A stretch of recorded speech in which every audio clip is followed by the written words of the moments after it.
teman-teman pemilih, apa kabar semuanya? Semoga selalu dalam keadaan sehat dan bahagia ya.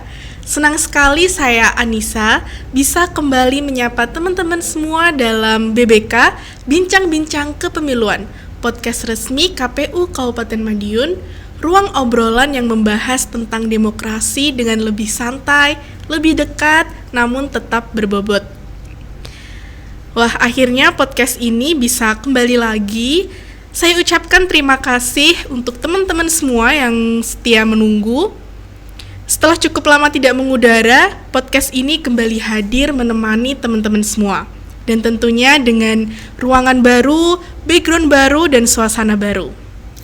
Pada episode kali ini, kita akan membahas suatu tema yang mungkin sering terdengar di pemberitaan media. Namun, seringkali juga tidak dipahami secara utuh oleh masyarakat, yaitu tentang pergantian antar waktu atau yang sering kita sebut dengan PAW. Maka dari itu, judul episode kita pada hari ini yaitu Kursi yang Berganti, Demokrasi Tetap Berjalan, mengulas pergantian antar waktu DPRD Kabupaten Madiun. Dan tentu saja saya tidak sendiri. Di depan saya sudah hadir seorang narasumber yang bisa dibilang cukup kompeten dan berpengalaman dalam aspek teknis penyelenggaraan pemilu dan demokrasi di daerah. Saya perkenalkan Bapak Lutfi Al-Asyari. Beliau adalah Ketua Divisi Teknis Penyelenggaraan di KPU Kabupaten Madiun. Beliau akan membantu kita untuk memahami lebih baik apa itu PAW, baik dari sisi regulasi, filosofi, hingga maknanya bagi kesinambungan masyarakat. Selamat datang Pak Lutfi. Terima kasih Mbak Anissa. Terima kasih juga sudah meluangkan waktu untuk hadir di podcast KPU Kabupaten Madiun. Bismillahirrahmanirrahim. Assalamualaikum warahmatullahi wabarakatuh. Salam demokrasi untuk seluruh sahabat pemilih yang sedang menyimak pada podcast. Terima kasih Mbak Anissa. Assalamualaikum warahmatullahi wabarakatuh. Salam demokrasi untuk sahabat demokrasi yang sedang menyimak dalam podcast pada pagi hari ini. Merupakan sebuah kehormatan bagi saya, khususnya untuk saya selaku Divisi Teknis Penyelenggara di KPU Kabupaten Madiun, untuk membahas tentang isu PAW yang memang sangat penting untuk dibahas dan dipahami secara utuh oleh masyarakat, khususnya di Kabupaten Madiun. Wah, terima kasih ya Pak Lutfi. Kalau mendengar istilah pergantian antar waktu nih Pak, kesannya kan sangat formal dan jauh dari kepentingan publik seperti itu. Yeah. Lalu menurut Bapak sendiri, apa sih sebenarnya PAW itu? Bisa tolong dijelaskan dengan bahasa yang sederhana dan mudah dipahami oleh masyarakat ya Pak? Siap. Ya sebenarnya gini Mbak Anissa, pertanyaannya sangat menarik lah terkait dengan PAW. PAW adalah mekanisme demokrasi untuk memastikan bahwa kursi perwakilan rakyat itu tidak kosong, meskipun orang yang menduduki harus berganti karena alasan tertentu. Jadi yang penting bukan siapa orang yang menggantikan posisi tersebut, melainkan fungsi dari representasi rakyat itu sendiri tetap berjalan. Kursi DPR bukan milik pribadi, melainkan amanah dari rakyat yang harus tetap dijalankan, seperti itu. Nah, untuk ngomong terkait dengan PAW, ini sesuai dengan PKPU nomor 3 tahun 2025, ada beberapa hal yang mendasari terkait dengan PAW. Itu ada 3. Yang pertama ini terkait dengan meninggal dunia. Yang kedua ini terkait dengan pengunduran diri dari anggota dewan tersebut. Dan yang ketiga adalah diberhentikan dari partai tersebut. Seperti itu Mbak Anissa terkait dengan PAW. Oh iya ya Pak, menarik sekali ya Pak. Jadi sejak awal ini kita sudah diingatkan bahwa PAW itu bukan tentang individu tapi tentang amanah dan sistem. Lalu kita akan masuk ke pembahasan lebih mendasar ya Pak, itu mengenai filosofi PAW dalam demokrasi. Menurut Pak Lutfi nih, dalam demokrasi kita itu kan mengenal prinsip kedaulatan rakyat. Pertanyaan saya Pak, bagaimana posisi PAW jika dilihat dari prinsip kedaulatan rakyat tersebut? Terima kasih Mbak Anissa. Perihal dengan PAW itu sebenarnya justru lahir dari prinsip kedaulatan rakyat. Oh, begitu ya, Pak. Jadi dalam proses PAW ini ada beberapa mekanisme yang harus dilalui juga, tetapi dalam mekanisme perwakilan yang disepakati bersama melalui undang-undang atau regulasi yang mengatur, yaitu di PKPU nomor 3 di tahun 2025, yang mana di sini mengatur tentang pergantian antar waktu anggota DPRD di tingkat kabupaten atau dari provinsi, bahkan di tingkat DPR RI-nya, seperti itu. Nah, ketika terjadi kondisi tertentu membuat seorang anggota DPRD itu tidak dapat melanjutkan tugasnya, maka PAW hadir untuk menjaga agar mandat rakyat ini tetap berjalan dan tidak terputus. Seperti itu, Mbak Anissa. Oh, jadi begitu ya, Pak, prinsipnya itu. Menarik sekali ya, Pak. Tapi di sisi lain itu, ada anggapan di masyarakat bahwa PAW itu tanda kegagalan. Seolah-olah wakil rakyat tidak mampu menyelesaikan amanahnya. Menurut Bapak, apa tanggapannya mengenai kekhawatiran tersebut, Pak? Ya, sebenarnya pendapat tersebut ataupun anggapan tersebut wajar sih ketika PAW ini bukan selalu soal kegagalan individu. Dalam demokrasi kita mengenal banyak dinamika, mulai dari aturan hukum, etika politik, hingga kondisi personal yang diatur secara jelas. Justru demokrasi yang sehat adalah demokrasi yang memiliki mekanisme koreksi, dan PAW adalah salah satu bentuk mekanisme tersebut. Oke, Pak. Jadi bisa dikatakan bahwa PAW itu mekanisme berkelanjutan dari demokrasi itu sendiri ya, Pak? Ya, betul, Mbak Nisa. Lalu dari aspek hukum dan sistem, apakah PAW juga memiliki dimensi moral dan etika yang berkaitan dengan demokrasi? Tentu dalam demokrasi perwakilan yang kita jaga adalah fungsi kursi perwakilan, bukan siapa yang duduk di atasnya. Artinya dengan kursi DPR itu simbol dari suara rakyat di suatu daerah pemilihan, orang yang duduk di kursi itu bisa berganti, tetapi kepentingan rakyat yang diwakili tidak boleh berhenti. Inilah esensi filosofi PAW, memastikan bahwa representasi rakyat tetap berjalan tanpa adanya sebuah ketergantungan pada satu individu. Seperti itu, Mbak Anissa. Oh, oke, Pak. Jadi kalau kita tarik ke kehidupan sehari-hari masyarakat ya, apa sih refleksi terpenting yang bisa dipetik dari keberadaan PAW itu? Melihat dari apa sih refleksinya, yang jelas di sini tanpa PAW kita bisa membayangkan ada wilayah yang kehilangan suara di parlemen. Itu justru bertentangan dengan prinsip keadilan dan kesetaraan politik. PAW itu pasti memastikan bahwa setiap daerah pemilihan tetap memiliki wakil sebagai proses legislasi, pengawasan dan penganggaran tetap berjalan sebagaimana mestinya. Artinya di sini program-program yang sudah menjadi rancangan dari anggota dewan tersebut itu tetap berjalan, tidak terputus dengan tidak adanya ataupun kekosongan kursi tersebut. Seperti itu, Mbak Anissa. Oh, jadi begitu ya, Pak, filosofi dari PAW itu tersendiri.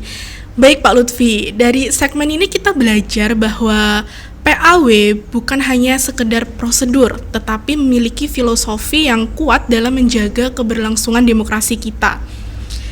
Lalu setelah ini kita akan membahas lebih jauh tentang bagaimana PAW memastikan kesinambungan representasi dari masyarakat di DPRD Kabupaten Madiun. Jangan kemana-mana, kita akan kembali setelah break yang satu ini.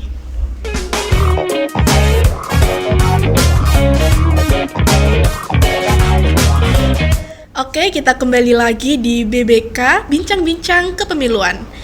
Pada segmen sebelumnya kita sudah membahas mengenai filosofi PAW yang kuat dalam demokrasi.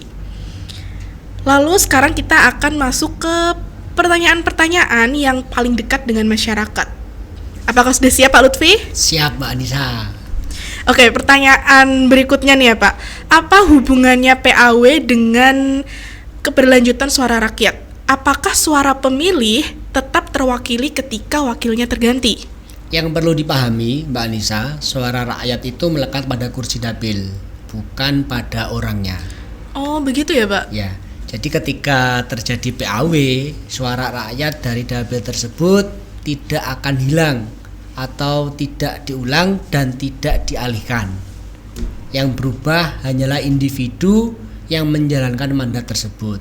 Justru dengan PAW memastikan bahwa dapil tersebut tetap memiliki wakil yang sah sesuai dengan hasil pemilu. Oh, jadi seperti itu ya, Pak. Betul, Lalu Anissa. Pak, dalam konteks ini bagaimana sih peran partai politik itu dalam menjaga kesinambungan representasi rakyat melalui PAW ini, Pak? Tepat sekali Mbak Anissa ya. Tanpa PAW akan ada ketimpangan representasi ya. Kita ngomong representasi ini, bayangkan jika satu dapil kehilangan wakilnya dalam waktu lama. Itu berarti rakyat dapil tersebut tidak tersalurkan secara utuh apa yang menjadi kepentingan konstituen pada wilayah tersebut. PAW hadir untuk menjaga kesetaraan hak politik setiap warga, terlepas dari dinamika yang terjadi pada individu wakil rakyat tersebut. Jadi seperti itu ya, Pak. Tapi ketika adanya PAW itu sendiri, apakah ada pengumuman untuk masyarakat bahwa telah diadakan PAW di DPRD Kabupaten Madiun, Pak? Oke, secara mekanisme pengumuman ataupun hal yang lain sifatnya terkait dengan PAW, nanti kita akan mendapat surat permohonan PAW dari Ketua DPRD di tingkatannya. Artinya kalau ini proses PAW-nya berada di tingkat kabupaten, nanti ini akan mendapat surat pemberitahuan dari Ketua DPRD kabupaten tersebut bahwasanya terjadi proses PAW di salah satu anggota DPR tersebut. Ketika terjadi PAW, pengganti berasal dari mekanisme tersebut sehingga kesinambungan representasi tetap terjaga dan tidak keluar dari hasil pemilu. Artinya dikala kita ngomong proses PAW ini berjalan, terus yang di PAW adalah contoh partai A, itu pun yang menggantikan adalah dari partai tersebut. Melihat dari perolehan hasil pemilu pada tahun sebelumnya. Seperti itu Mbak Anissa. Oh, jadi masyarakat tetap bakal dikasih tahu ya Pak soal agenda PAW ini? Pasti, jadi nanti bisa dicek di lamannya KPU di tingkat kabupaten, provinsi ataupun RI, proses PAW-nya berada di tingkatan mana. Jadi proses untuk pengumumannya ini pun sifatnya juga transparan, yang jelas tidak berbenturan dengan regulasi yang mengatur dengan proses PAW tersebut. Oh, seperti itu ya Pak. Namun juga ada kekhawatiran dari masyarakat bahwa PAW bisa menjadi ruang pergantian yang tidak mencerminkan pilihan rakyat. Soalnya kan yang terganti selanjutnya kan tidak mewakili suara terbanyak dari rakyat. Lalu bagaimana Bapak menanggapi kekhawatiran tersebut, Pak?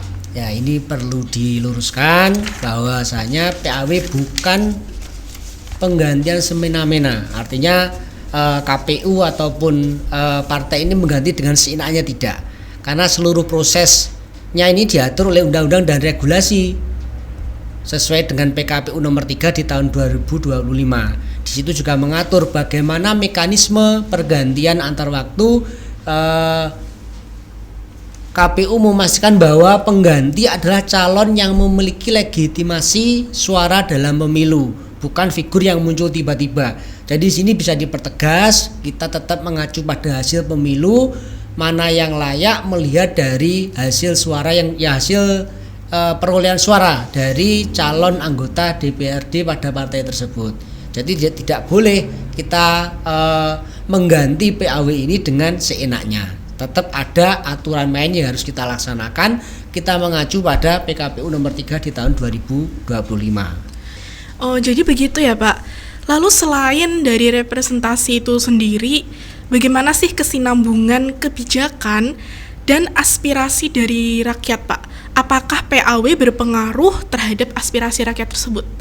Gini Mbak Nisa, terkait dengan bagaimana terkait dengan tadi menyampaikan kebijakan dengan aspirasi rakyat. Iya. Nah, ini tidak terputus di tengah jalan. Karena apa? Pesannya kan jelas, rakyat tetap menjadi pusat demokrasi. PAW bukan untuk menjauhkan rakyat dari wakilnya, tetapi justru untuk memastikan bahwa suara rakyat selalu punya saluran resmi di parlemen. Oh, begitu ya, Pak. Lalu dilihat dari perspektif masyarakat itu sendiri ya, sebagai subjek demokrasi, pesan apa sih yang perlu disampaikan kepada rakyat terkait PAW ini, Pak? Pesannya jelas, dalam mekanisme PAW ini rakyat tetap mempunyai wakil di dapil tersebut, yang mana wakil ini menjadi aspirasinya rakyat yang perlu disampaikan kepada wakil tersebut untuk dilaksanakan di dapil tersebut. Jadi dengan program-program yang telah dirancang oleh wakilnya tersebut, yang mana ini juga tidak lepas dari hasil aspirasinya rakyat, ini akan tetap dijalankan oleh wakilnya tersebut. Oke, terima kasih Pak Lutfi. Dari segmen ini kita bisa melihat bahwa PAW adalah mekanisme penting untuk menjaga kesinambungan representasi rakyat dan keadilan politik. Dan setelah ini nih Pak, kita akan bahas lebih teknis mengenai peran KPU Kabupaten Madiun dalam memastikan proses PAW berjalan sesuai aturan dan prinsip demokrasi. Jangan kemana teman-teman, kita akan kembali lagi setelah break yang satu ini.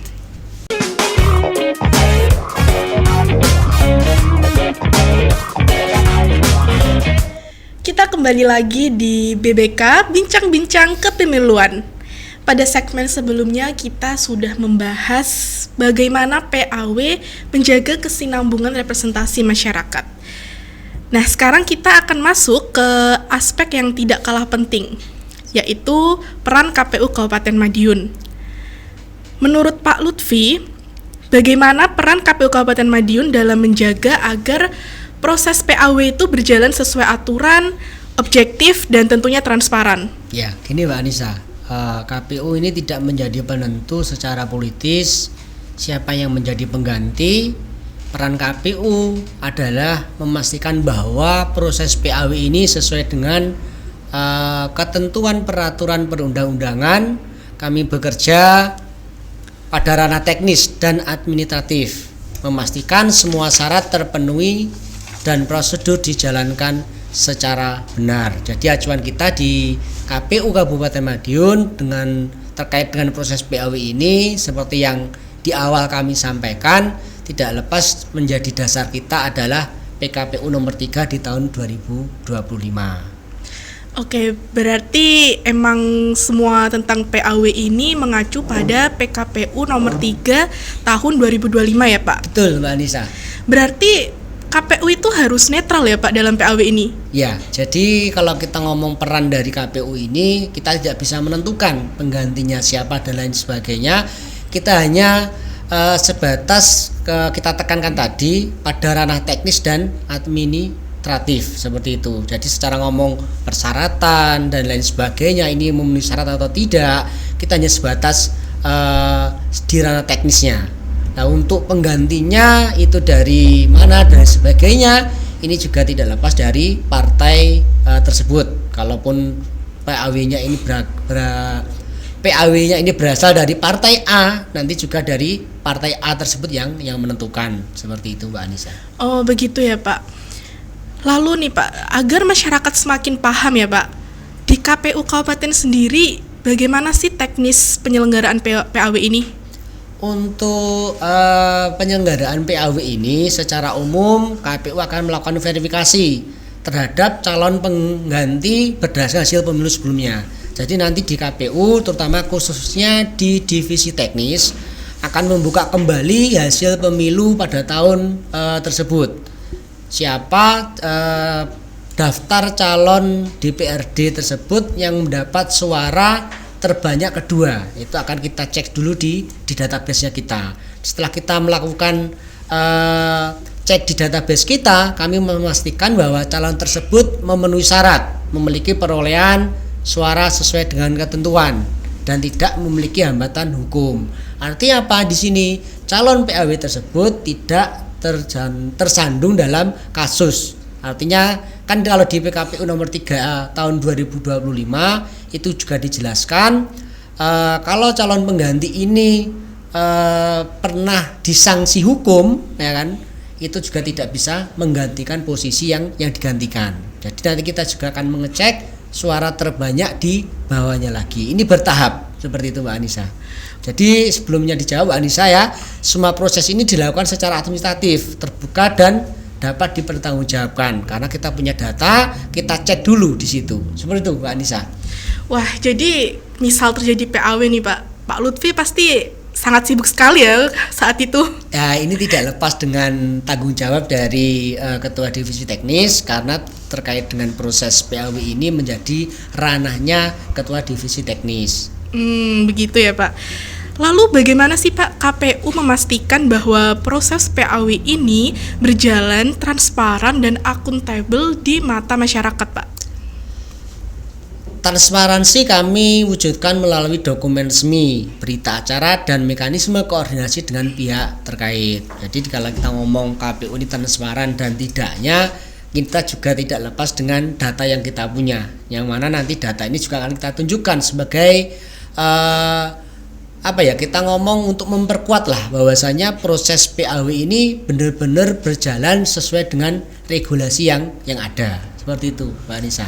Oh oke Pak, jadi masyarakat udah nggak perlu khawatir lagi ya Pak soal betul. teknis penyelenggaraan PAW ini Ya. Karena KPU Kabupaten Madiun memastikan penyelenggaraan PAW di DPRD Kabupaten Madiun berjalan secara transparan dan akuntabel. Lalu dalam prakteknya sendiri Pak, pasti itu menemui banyak tantangan-tantangan. Nah, apa sih tantangan terbesarnya Pak? Tantangannya seringkali bukan pada aturan tetapi pada pemahaman publik karena PAW jarang terjadi dibanding pemilu, banyak masyarakat yang belum familiar dengan mekanismenya. Tugas KPU tidak hanya menjalankan prosedur tetapi juga memberikan edukasi agar publik memahami proses ini secara utuh. Bagaimana proses yang akan dilakukan oleh KPU dalam menyikapi proses PAW tersebut. Jadi dengan proses PAW ini yang lebih transparan dan publik bisa melihat, bahkan masyarakat umum pun juga bisa menanyakan kepada KPU terkait dengan bagaimana proses PAW yang terjadi. Seperti itu Mbak Nisa. Oke, jadi ketika terjadi PAW masyarakat mungkin kepo atau penasaran bisa tanya langsung ke KPU ya. Oke. Terima kasih Pak Lutfi. Dari segmen ini kita memahami bahwa peran KPU dalam PAW adalah memastikan prosesnya berjalan transparan dan akuntabel. Iya. Lalu pada segmen berikutnya kita akan membahas persepsi publik dan berbagai miskonsepsi yang sering muncul dalam PAW. Jangan kemana-mana, kita akan kembali setelah break yang satu ini.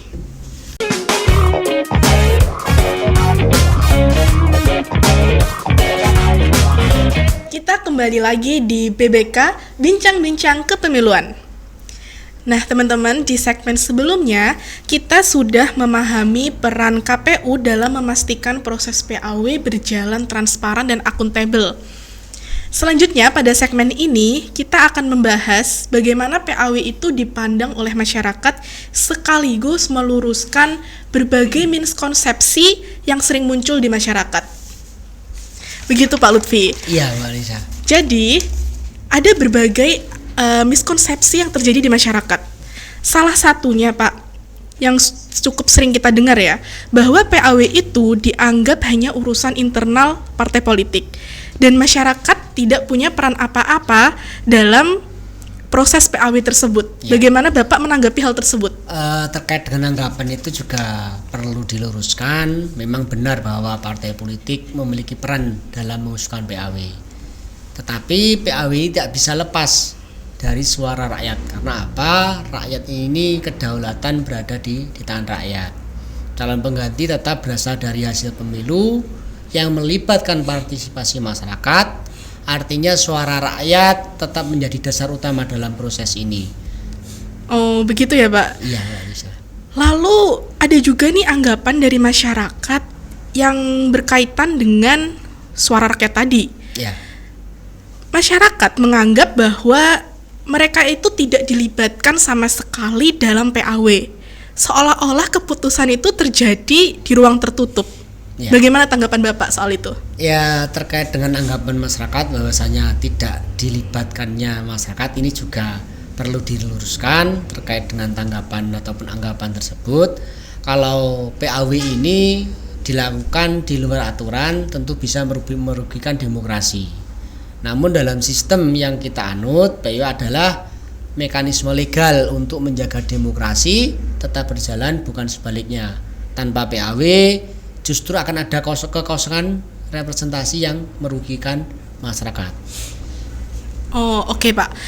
Lalu ada juga nih masyarakat yang beranggapan bahwa PAW itu justru merugikan demokrasi karena mengganti wakil yang sudah dipilih oleh suara rakyat terbanyak. Ya. Bagaimana tanggapan Bapak? Ya, sebenarnya kalau kita ngomong terkait dengan merugikan masyarakat ataupun demokrasi, sebenarnya juga tidak bisa serta-merta dikatakan seperti itu. Baik. Karena dengan keterwakilan di setiap dapil tadi, dengan adanya proses PAW ini, di sini ditekankan malah menjaga suara rakyat, karena apapun yang menjadi kepentingan rakyat tersebut tetap terwakilkan kepada anggota DPRD ataupun anggota dewan yang telah di PAW. Artinya dalam kekosongan kursi DPR tersebut tetap masih ada calon penggantinya. Seperti itu, Mbak Anissa. Oh, oke, Pak. Tapi Pak, ada juga masyarakat yang beranggapan bahwa PAW itu memiliki kepentingan terselubung. Ya.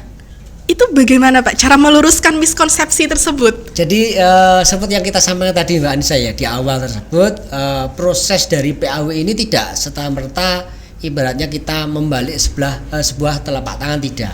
Jadi ada regulasi yang mengatur bagaimana mekanismenya dan lain sebagainya, itu ada. Nah, disinilah peran KPU itu sebagai administrasinya seperti apa yang harus disediakan dari calon PAW tersebut. Itu juga persyaratan-persyaratan harus terpenuhi juga. Tidak serta-merta dalam proses PAW ini bisa terselubung ataupun tiba-tiba diganti dengan posisi ini, itu tidak bisa. Karena ada aturan mainnya yang harus dilakukan. Oke, jadi tetap sesuai regulasi. Betul. Peraturan perundang-undangan yang ada ya, Pak. Dipertegas lah, semua itu tetap mengacu pada PKPU nomor 3 di tahun 2025. Oke. Untuk meluruskan kesalahpahaman masyarakat, mungkin Bapak bisa memberi wawasan kepada publik agar tidak terjebak pada miskonsepsi mereka sendiri, Pak. Gimana, Pak? Gini Mbak Anissa ya.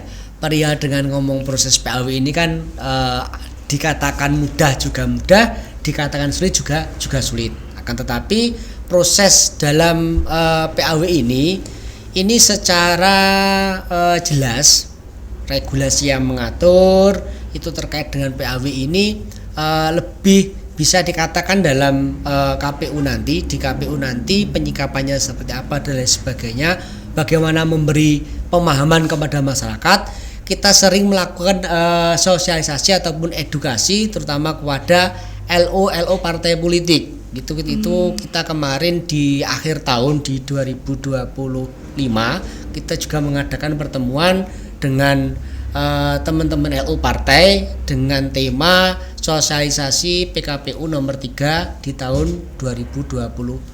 Jadi itu secara otomatis kita juga menyampaikan, bahkan materi-materi yang kita sampaikan kita berikan kepada partai politik tersebut. Seperti itu, Mbak Anissa.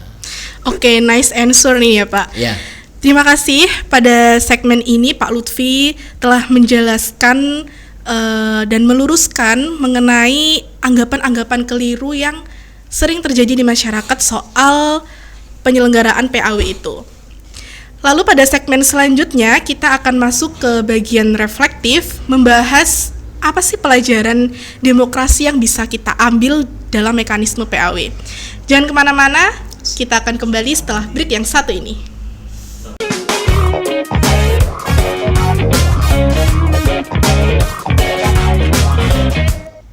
Kita kembali lagi di BBK, Bincang-Bincang Kepemiluan.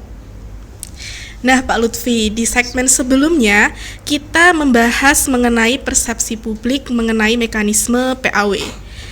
Di segmen ini kita akan membahas lebih lanjut mengenai bagian yang lebih reflektif. Kita akan melihat apa pelajaran demokrasi yang bisa kita ambil dari mekanisme PAW tersebut.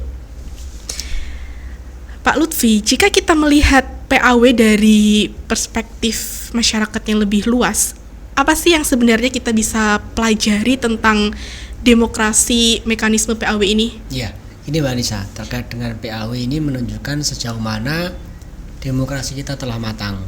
Demokrasi yang dewasa tidak hanya soal memilih, tetapi juga soal menyediakan mekanisme ketika terjadi dinamika. Ketika PAW bisa berjalan sesuai aturan dan diterima oleh publik, itu menandakan bahwa demokrasi lokal kita semakin kuat. Jadi di sini bisa dipertegas proses PAW ini terjadi atau bisa terjalan atau berjalan sesuai dengan aturan dan regulasi yang mengatur, ini menandakan bahwa demokrasi lokal ini semakin kuat. Karena apa? Peran masyarakat pun juga ada, keterlibatan masyarakat pun juga ada terkait dengan proses ataupun mekanisme PAW tersebut. Oke, tadi Bapak menyinggung soal keterlibatan masyarakat di proses PAW. Ya. Itu di mana Pak posisi masyarakat? Apakah rakyat hanya sebagai penonton dalam proses PAW? Ya, gini. Dikatakan bahwasanya masyarakat punya peran, ini kan juga tidak lepas dalam proses demokrasi waktu pelaksanaan pemilu. Jadi dalam pemilu itu suara rakyat ini kan diwakilkan ataupun bisa dikatakan rakyat ini kan mencoblos calonnya. Nah, di situ terjadi secara peringkat atau ranking suara terbanyak pertama, suara terbanyak kedua, bahkan sampai suara terbanyak ketiga dan seterusnya. Nah, disinilah dikatakan bahwasanya perannya masyarakat itu terlibat dalam proses PAW. Artinya partai tidak serta-merta hanya keputusan partai. Karena apa? Yang memilih adalah rakyat dan yang menentukan adalah rakyat juga, seperti itu. Oke, jadi sudah jelas ya Pak bahwa posisi masyarakat itu bukan hanya sebagai penonton, tapi justru pemegang demokrasi itu sendiri. Betul. Lalu harapan Bapak ke depannya bagaimana Pak? Mengenai pemahaman masyarakat terhadap PAW di Kabupaten Madiun. Ya, terkait dengan proses ataupun mekanisme PAW yang ada di Kabupaten Madiun, justru rakyat adalah penjaga utama demokrasi. PAW mengingatkan kita bahwa partisipasi politik tidak berhenti di bilik suara. Artinya apa? Dalam proses pemilu kemarin, rakyat punya hak untuk menentukan suaranya diwakilkan kepada siapa, dan di situ nanti secara regulasi juga diatur. Dikala ada proses PAW sesuai yang di awal saya sampaikan, dalam PAW ini ada 3. Ya kan, yang pertama karena meninggal dunia, mengundurkan diri, dan yang ketiga adalah diberhentikan oleh partai tersebut. Masyarakat memiliki peran dalam proses PAW ini untuk satu, mengawasi, memahami dan menilai jalannya demokrasi. Kesadaran inilah yang membuat demokrasi lokal tetap sehat. Oke. Wah, sayang sekali nih ya Pak Lutfi, kita akan memasuki segmen terakhir. Di segmen awal sampai sekarang kita sudah membahas banyak sekali mengenai PAW, mulai dari apa itu PAW, filosofinya, lalu bagaimana peran KPU dalam mekanisme PAW, dan bagaimana pandangan rakyat terhadap PAW itu sendiri. Oke Pak Lutfi, sebagai closing statement, apa sih pesan utama yang ingin Bapak sampaikan kepada masyarakat, khususnya Kabupaten Madiun terkait PAW dan demokrasi kita? Oke, terima kasih Mbak Anissa. Pesan saya sangat sederhana namun mendasar. Pergantian kursi dalam demokrasi ada hal yang mungkin terjadi, tetapi nilai dan prinsip demokrasi harus tetap dijaga. PAW bukanlah tanda berhentinya demokrasi, melainkan bukti bahwa sistem bekerja untuk memastikan suara rakyat tetap terwakili. Saya mengajak masyarakat Kabupaten Madiun untuk tetap kritis, tetapi juga memahami bahwa setiap proses demokrasi memiliki aturan dan mekanisme yang dirancang demi kepentingan bersama. Oke, sekali lagi saya ucapkan terima kasih kepada Pak Lutfi yang Sama-sama, telah Mbak Anissa. menjawab pertanyaan-pertanyaan dengan sangat luar biasa. Ya.